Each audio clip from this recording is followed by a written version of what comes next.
একটা বস্তির ছেলেকে দেখলে কেউ কল্পনাও করে না সে একদিন কোটি টাকার মালিক হবে, কিন্তু ভাগ্য যখন ফেভার করে তখন সবচেয়ে অবিশ্বাস্য গল্পটাই সত্যি হয়ে যায়। একটা কুইজ শো একটা ছেলেকে বানিয়ে দিল পুরো দুনিয়ার আলোচনার কেন্দ্রবিন্দু, কিন্তু প্রতিটা উত্তরের পেছনে লুকিয়ে ছিল তার রক্ত, ঘাম আর চোখের জল মেশানো জীবন।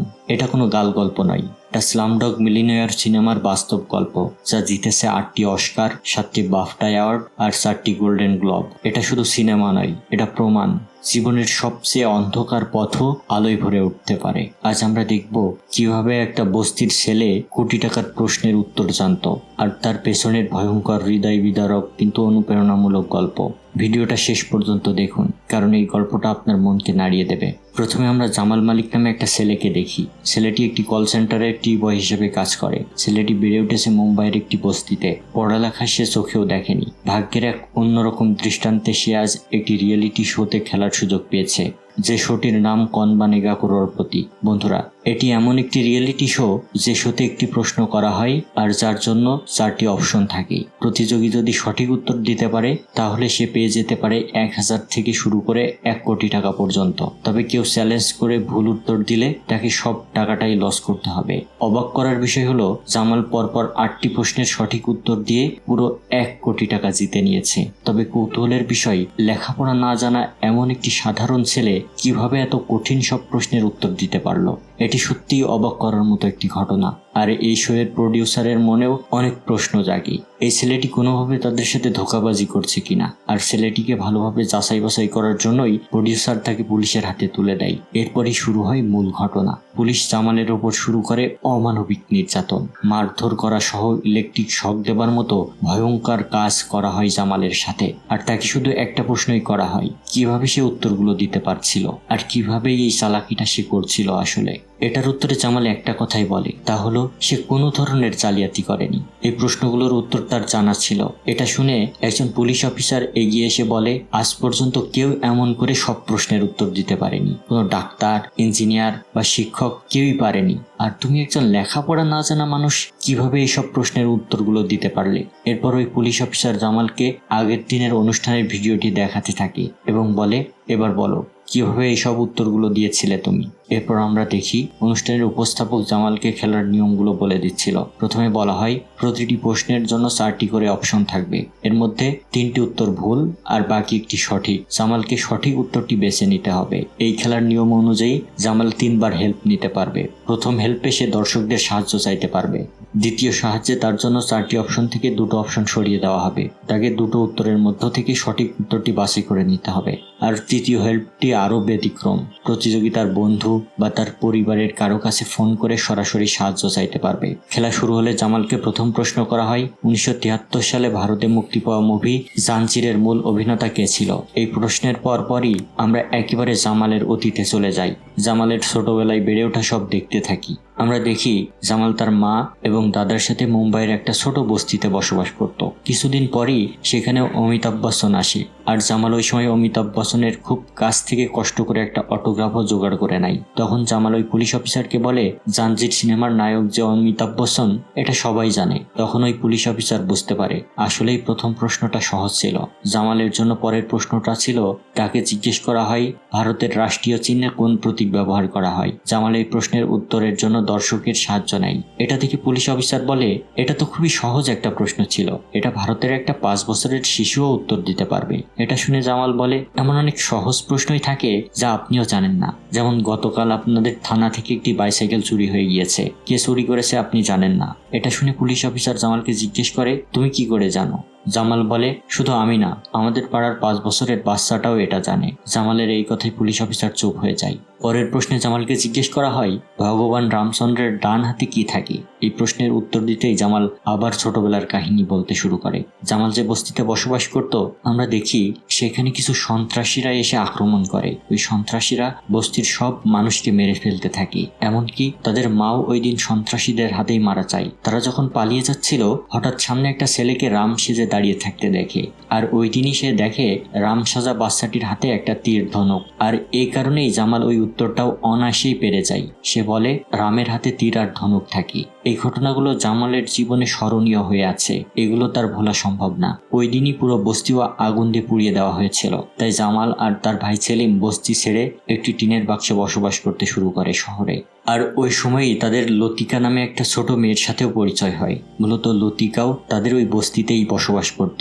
লতিকার বাবা মাও সন্ত্রাসীদের হাতে মারা গিয়েছে, তাই তারও থাকার কোনো জায়গা নেই। তাই তারা তিনজন মিলে একসাথে থাকতে শুরু করে। জামালকে পরবর্তী প্রশ্ন করা হয়েছিল, দর্শন দা ঘ্যানশ্যাম ভজন সঙ্গীতের লেখককে।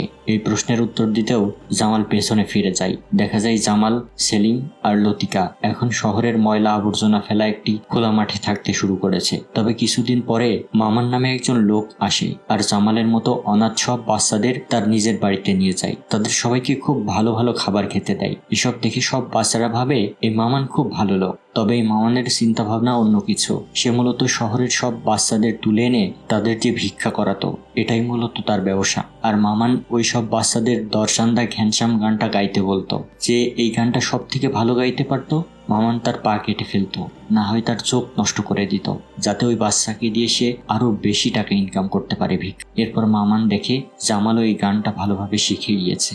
এরপর তারা জামালের চোখ নষ্ট করে অন্ধ বানিয়ে ওকে দিয়ে ভিক্ষা করানোর প্ল্যান করে। তবে সেলিম এই বিষয়টা আগেই বুঝে যায়, আর তাই সে জামালকে নিয়ে এক সুযোগে ওখান থেকে পালিয়ে আসে। জামাল আর সেলিমকে দেখে লতিকাও সেখান থেকে পালাতে শুরু করে। তবে জামাল আর সেলিম চলন্ত ট্রেনে উঠে পড়লেও লতিকা উঠতে না পেরে মামানের লোকদের হাতে ধরা পড়ে যায়। তবে জামাল লতিকাকে বাঁচানোর জন্য সেখানে ফিরে যেতে চাচ্ছিল। তবে সেলিম তখন বলে, তুমি লতিকাকে নিয়ে একদম চিন্তা করো না, ও ওখানে ভালো থাকবে। পরের দৃশ্যে আবার রিয়েলিটি শোতে আনা হয়। যেহেতু জামালের এই গানটির সাথে অনেক ঘটনা জড়িয়ে আছে, তাই সে খুব ভালোভাবেই জানতো এই গানটির লেখককে। তাই খুব সহজেই এটির উত্তর দিয়ে 2.5 লক্ষ টাকা জিতে নেয়। আর এখানেই আবার জামালের ছোটবেলার গল্প দেখানো হয়। আমরা দেখতে পাই লতিকাকে রেখে আসার কারণে জামালের সবসময় মন খারাপ থাকতো। লতিকা আর জামালের মধ্যে ভালো একটা সম্পর্ক ছিল। এরপর আমরা দেখি জামাল আর সেলিম ট্রেনেই বিভিন্ন জিনিস ফেরি করে বিক্রি করতে থাকে। এগুলোর মাধ্যমে তাদের ভালোই কেটে যাচ্ছিল সময়। রাতে তারা ট্রেনেই ফাঁকা জায়গা দেখে ঘুমিয়ে যেত। মাঝে মাঝে ট্রেন থেকে নামিয়েও দেওয়া হতো তাদের। এভাবেই তাদের ট্রেন জীবন অতিবাহিত হতে থাকে। একবার তারা ট্রেন থেকে নেমে আগ্রার তাজমহলের সামনে যায়। এটি দেখে তারা খুব অবাক হয় এবং চারপাশ ঘুরে ঘুরে সবকিছু দেখতে থাকে। কিছুদিনের মধ্যেই জামাল ওখানে ঘুরতে আসা বিদেশিদের গাইড হিসেবে কাজ করতে শুরু করে। কোন রকম ভাঙাচোরা ইংলিশ বলে তাদের বোঝাতে চেষ্টা করে সবকিছু। এর মাধ্যমেই জামাল ডলারে ইনকাম করতে শুরু করে। পরের প্রশ্নে জামালকে জিজ্ঞাসা করা হয়, আমেরিকান $100 নোটে কার ছবি আঁকা থাকে? জামাল খুব সহজেই এই প্রশ্নের উত্তর দিয়ে 10 লক্ষ টাকা জিতে নেয়। তখন ওই পুলিশ অফিসার জিজ্ঞেস করে, তুমি কিভাবে এই প্রশ্নের উত্তর দিলে? তোমার তো $100 দেখার কথা না। জামাল তখন আবার গল্প বলা শুরু করে। কয়েক বছর আগ্রায় থাকার পর জামাল আর সেলিম আবার মুম্বাই চলে আসে। আর ওরা দুজন মিলে একটা 5 স্টার হোটেলে কাজ করার সুযোগ পায়। তবে জামাল মূলত এখানে লতিকাকে খুঁজে পেতেই ফিরে আসে। আর এই জন্যই মুম্বাইয়ের বিভিন্ন জায়গাতে ঘুরে ঘুরে লতিকাকে খুঁজতে থাকে। জামাল একদিন অন্ধ একটা ভিখারিকে খুঁজে পায়। জামাল ছেলেটাকে দেখেই চিনে ফেলে, কারণ তারা একসাথেই একসময় ভিক্ষা করত।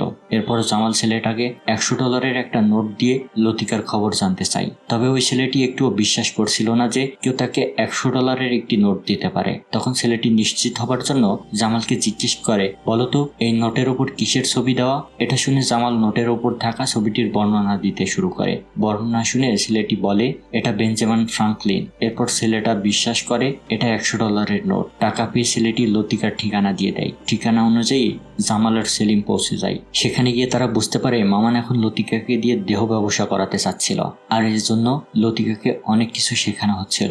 লতিকাকে এমন অবস্থায় দেখে জামাল অনেক রেগে যায়, আর এরপর লতিকাকে নিয়ে সেখান থেকে পালাতে চাচ্ছিল।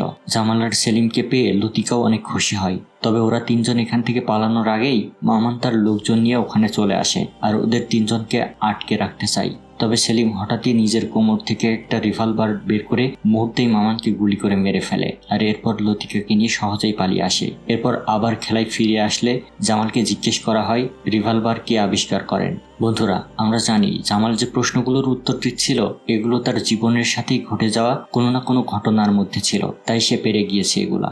এবারও এই প্রশ্নের উত্তর দিয়ে জামাল 25 লক্ষ টাকা জিতে নেয়। পরের দৃশ্যে দেখা যায় মামানকে মারার পর তারা শহরের একটি অব্যবহৃত হোটেলে এসে আশ্রয় নেয়। এতদিন পর জামাল আর লতিকা একসাথে হতে পেরে খুব খুশি হয়। তবে সেলিম বুঝতে পারে মামানের লোকজন তাদের খুঁজবে, কারণ সে মামানকে মেরে ফেলেছে। তাই নিজেদের নিরাপত্তার কথা ভেবে সেলিম শহরের আরেকজন ডন জাবেদের সাথে দেখা করে। সেলিম জাবেদকে বলে, আমি আপনার প্রতিপক্ষ মামানকে মেরে ফেলেছি আর এখন থেকে আমি আপনার দলে কাজ করতে চাই। এমনকি সেলিম ওই দিন নিজেদের নিরাপত্তার জন্য লতিকাকে জাবেদের কাছে বিক্রি করে দেয়। সেলিম বুঝতে পারে জামাল এটি হতে দিবে না, তাই সে জামালের মাথায় বন্দুক ধরে সেখান থেকে চলে যেতে বলে। লতিকা বুঝতে পারে জামাল এখান থেকে না গেলে সেলিম তাকে মেরেও ফেলতে পারে, তাই লতিকাও জামালকে এখান থেকে চলে যেতে বলে। এরপর জামাল সেখান থেকে অনেক কষ্ট নিয়ে চলে আসে। এরপর ওই পুলিশ অফিসার বলে, আমি তোমার বিষয়গুলো বুঝতে পারছি না, সামান্য প্রতারণা থেকে বাঁচতে তুমি খুনের কথা স্বীকার করে নিলে। এই সময় জামাল বলে, যখন কেউ আমাকে কিছু জিজ্ঞেস করে আমি সবসময় সত্যিটা বলি। তখন পুলিশ অফিসার বলে, সবকিছু বুঝলাম, তবে তুমি এই রিয়েলিটি শোতে কিভাবে পৌঁছালে? এরপর জামাল আবারও গল্প বলতে শুরু করে। জামাল এতদিনে বেশ বড় হয়ে গিয়েছে আর এখন সে একটা কল সেন্টারের টি বয় হিসেবে কাজ করে। তবে এত বছর হয়ে গেলেও সে এখনো লতিকাকে ভুলতে পারেনি। একদিন সে ওই কল সেন্টারের একটি কম্পিউটার থেকে লতিকা নাম সার্চ দেয় আর সে দেখতে পায় হাজার হাজার লতিকা নামে নাম্বার রয়েছে। এরপর সে তার ভাইয়ের পুরো নাম লিখে সার্চ দেয়, দেখে এই নামে মাত্র 15টা নাম্বার আছে। এরপর সে একে একে সবাইকে কল দিতে থাকে। একটা নাম্বারে কল দেওয়ার পর সে বুঝতে পারে এটা তার নিজের ভাই। এত বছর পরও নিজের ভাইয়ের কণ্ঠ শুনে সেলিম জামালকে চিনে ফেলে।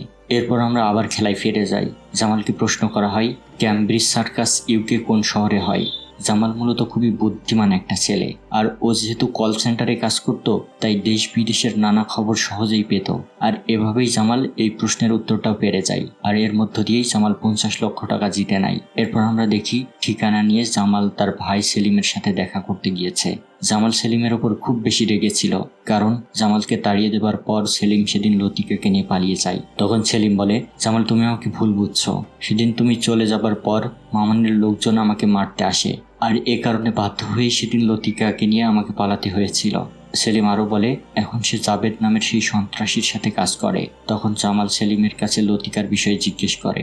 তখন সেলিম বলে, তুমি পাগলের মতো এখনো ওর কথাই ভাবছো? লতিকা বহুদিন আগেই আমাদের ছেড়ে চলে গিয়েছে, তাই তোমার উচিত ওকে ভুলে যাওয়া। তবে জামাল এসব কথা একটু বিশ্বাস করতে পারছিল না, তাই একদিন সেলিম কাজে বের হলে জামাল তার পিছু নেয়। এরপর দেখা যায় কিছু দূর যাবার পর জামাল গাড়ি থেকে নেমে একটা মেয়ের সাথে কথা বলে, আর দূর থেকে দেখেই জামাল বুঝে ফেলে এই মেয়েটি আর কেউ নয়, সে লতিকা। লতিকাও এতদিন পর জামালকে দেখে খুব অবাক হয়। এতদিন পর একে অন্যকে দেখে তারা আবেগ আপ্লুত হয়ে পড়ে এবং একে অন্যকে জড়িয়েও ধরে। এরপর জামাল হঠাৎ দেখে লতিকা টিভিতে কে হবে কোটিপতি এই অনুষ্ঠান দেখছিল। তখন জামাল বলে, সবাই এই অনুষ্ঠান কেন দেখে? তখন লতিকা বলে, আমি এই অনুষ্ঠান দেখে নতুন করে জীবন শুরু করার স্বপ্ন দেখতে পারি। তখন জামাল বলে, তুমি এখনই আমার সাথে এখান থেকে পালিয়ে চলো। লতিকা তখন বলে, এটা আর সম্ভব না, কারণ আমি এই শহরের সব থেকে বড় সন্ত্রাসী জাবেদের সাথে থাকি। সে আমাকে কোনোভাবেই এখান থেকে বের হতে দেবে না। তুমি টেনশন নিও না, এখান থেকে তোমাকে নিয়ে পালাতে আমার ভাই সেলিম আমাকে সাহায্য করবে। লতিকা তখন বলে, তুমি এখনো তোমার ভাই সেলিমকে বিশ্বাস করছো? তোমার ভাই আমাকে এখানে বেঁচে দিয়েছে, সে মোটেও ভালো মানুষ না। তুমি চলে যাবার পর সে আমাকে এখানে বেঁচে দেয়, আর এই কারণেই আমি আর এখান থেকে কখনো বের হতে পারিনি। এরপর জামাল বলে, এখন থেকে আমি প্রতিদিন বিকালে ট্রেন স্টেশনে তোমার জন্য অপেক্ষা করব। এরপর থেকেই জামাল প্রতিদিন বিকালে স্টেশনে লতিকার জন্য অপেক্ষা করতে থাকে। কিছুদিন পর দেখা যায় লতিকা জামালের সাথে পালানোর জন্য ওই স্টেশনে সাহস করে চলে আসে। তবে জামাল আর লতিকার দেখা হওয়ার আগেই সেলিম তার লোকজন নিয়ে সেখানে পৌঁছে যায়, আর মুহূর্তে সেলিম সেখান থেকে লতিকাকে তুলে নিয়ে যায়। পরের প্রশ্নে জামালকে জিজ্ঞেস করা হয়, ক্রিকেট ইতিহাসের সব থেকে বেশি ফার্স্ট ক্লাস সেঞ্চুরি কার? এই প্রশ্নের উত্তর দেবার আগে টিভিতে একটা বিজ্ঞাপন শুরু হয়। এরপর জামাল বাথরুমে যায় আর খুব চিন্তায় পড়ে যায় কি হতে পারে এই প্রশ্নের উত্তর। তখন ওই উপস্থাপক ওই বাথরুমে আসে আর জামালকে বলে, আমি বুঝতে পারছি তোমার উপর এখন কি যাচ্ছে, কারণ তুমি কোটিপতি হতে চলেছ। তখন জামাল উত্তর দেয়, আমি তো কোটিপতি হতে পারবো না, কারণ এই প্রশ্নের উত্তর আমার অজানা। তখন উপস্থাপক বলে, কেন জানি না, আমার মনে হচ্ছে তুমি এই প্রশ্নের উত্তরটা পেরে যাবে, তোমার ভাগ্যে এই টাকাটা হয়তো লেখা আছে। এরপর তিনি বাথরুমের কাছের দেয়ালে এই প্রশ্নের উত্তরটা লিখে দেয়, আর এটা দেখে জামাল খুব অবাক হয়ে যায়। তবে জামাল পুরোপুরি উপস্থাপককে বিশ্বাস করতে পারছিল না। এরপর খেলা শুরু হলে জামাল 50-50 লাইফ লাইনটি ব্যবহার করে, আর যার কারণে 4টি উত্তর থেকে 2টি উত্তর তুলে নেওয়া হয়। আর এখন জামালকে 2টো উত্তরের মধ্য থেকে সঠিক উত্তরটি বাছাই করে নিতে হবে। এখন ABCD 4টি অপশন থেকে 2টি অপশন আছে। উপস্থাপক বি অপশনটি লিখে দিয়েছিল। আর জামাল তখন উপস্থাপকের উত্তর বিশ্বাস না করে ডি অপশনটি সঠিক উত্তর হিসেবে বেছে নেয়। এটা দেখে উপস্থাপক খুব অবাক হয় আর বারবার বলতে থাকে, তুমি হয়তো ভুল করছো, হয়তো এই প্রশ্নের সঠিক উত্তর বি হবে। তবে জামাল উপস্থাপকের কথা না শুনে নিজের সিদ্ধান্তে অটুট থাকে। এরপর দেখা যায় জামাল যে অপশনটি বেছে নেয় সেটাই সঠিক উত্তর ছিল, যার অর্থ দাঁড়ায় ওই উপস্থাপক জামালকে ভুল উত্তর বলে দিয়েছিল। এর মধ্য দিয়েই জামাল কোটি টাকার মালিক হয়ে যায়। এই অনুষ্ঠানে এটি একটি ইতিহাস, কারণ এর আগে এই অনুষ্ঠানে 1 কোটি টাকা কেউ জিততে পারেনি। তবে এখনো জামালের সামনে একটা বড় সুযোগ রয়েছে। এখন জামালকে আরো একটি প্রশ্ন করা হবে। জামাল এই একটি প্রশ্নের উত্তর দিতে পারলেই তাকে 2 কোটি টাকা দেওয়া হবে। তবে এই প্রশ্ন করার আগেই এই অনুষ্ঠানের সময় পার হয়ে যায়। পরের দিন জামাল যখন বাড়ি ফিরছিল অনুষ্ঠান শেষে, জামালকে আবারও ওই উপস্থাপক পুলিশের কাছে ধরিয়ে দেয়। কারণ উপস্থাপক মনে করছিল যে জামাল সবার সাথে বড় ধরনের প্রতারণা করছে, আর এটা যাচাই বাছাই করতেই উনি জামালকে পুলিশের হাতে তুলে দেন। আর এখান থেকেই জামালকে এই থানায় নিয়ে আসা হয়। আর এখানেই জামাল ওই পুলিশ অফিসারকে তার নিজের সব গল্প শোনাচ্ছিল। এরপর ওই পুলিশ অফিসার বলে, তোমার কাহিনীটা বেশ অদ্ভুত, তবে এতক্ষণ শোনার পর তোমার কথাগুলো সব সত্যিই মনে হয়েছে আমার। তখন জামাল বলে, আমি এখন জানি না লতিকা কোথায় আছে। আমি সেদিন ওর বাড়িটাতেও গিয়েছিলাম, তবে ওই বাড়িতে কেউ ছিল না। আর আমি এই অনুষ্ঠানে লতিকার জন্যই গিয়েছিলাম। আমি দেখেছিলাম লতিকা এই অনুষ্ঠানটা খুব পছন্দ করত, আর আমি এটা ভেবেই গিয়েছিলাম আমি এখানে গেলে লতিকা আমাকে দেখতে পাবে। পরের দৃশ্যে আমরা দেখি জাভেদ, সেলিম লতিকাকে নিয়ে অন্য একটা জায়গাতে চলে এসেছে। এখানে সেলিম আর লতিকা জামালের এই কে হবে কোটিপতি অনুষ্ঠানটা দেখছিল। আর সেলিম জামালকে এসব করতে দেখে বুঝতে পারে জামাল লতিকাকে পাওয়ার জন্য এসব করছে। এরপর সেলিম লতিকার কাছে যায় আর তার মোবাইল ফোন আর গাড়ির চাবি দিয়ে বলে, তুমি জামালের কাছে চলে যাও। তবে লতিকা বেশ ভয় পাচ্ছিল। তখন লতিকা বলে, আমি যদি এখান থেকে পালাই তাহলে জাভেদ আমাকে এবং তোমাকে দুজনকেই মেরে ফেলবে। তখন সেলিম বলে, এসব নিয়ে তুমি চিন্তা করো না, এসব বিষয় আমি দেখব।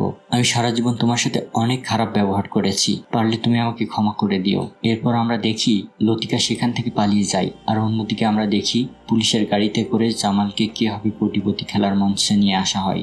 2 কোটি টাকার জন্য জামালকে প্রশ্ন করা হয়েছিল।